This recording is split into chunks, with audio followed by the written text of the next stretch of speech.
Take me down to the river's edge.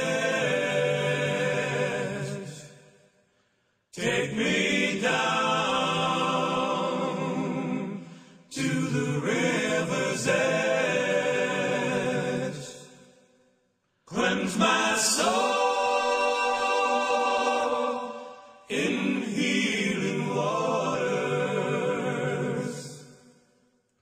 Take me down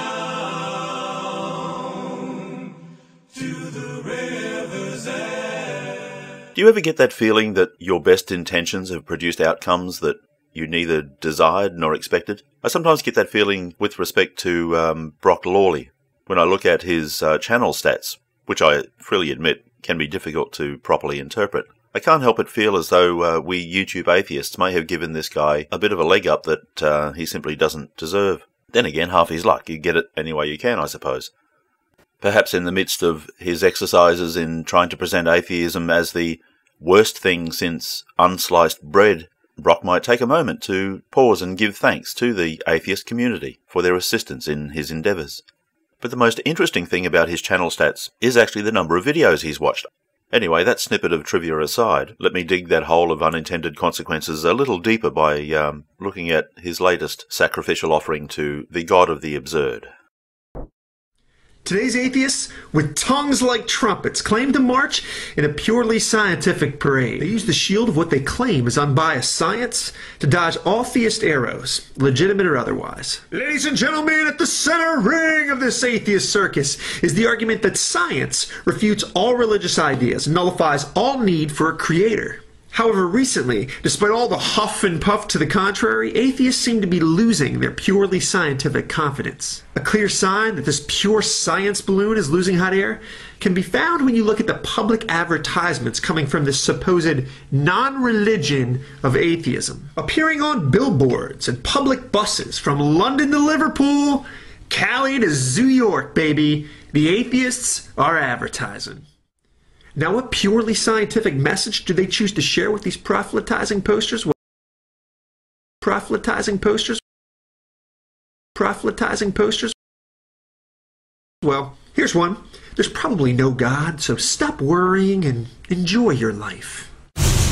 You know, I'm not an especially big fan of the entire concept of the bus campaign. I find it a tad trite. Nevertheless, if you go to their website and look at the explanations they give for the slogans that they chose for those buses, they frankly make sense. The reason there are no scientific arguments on the sides of buses is because A, atheism is not based in scientific argumentation, and B, it's pretty hard to fit a proper scientific or philosophical argument on the side of a fucking bus.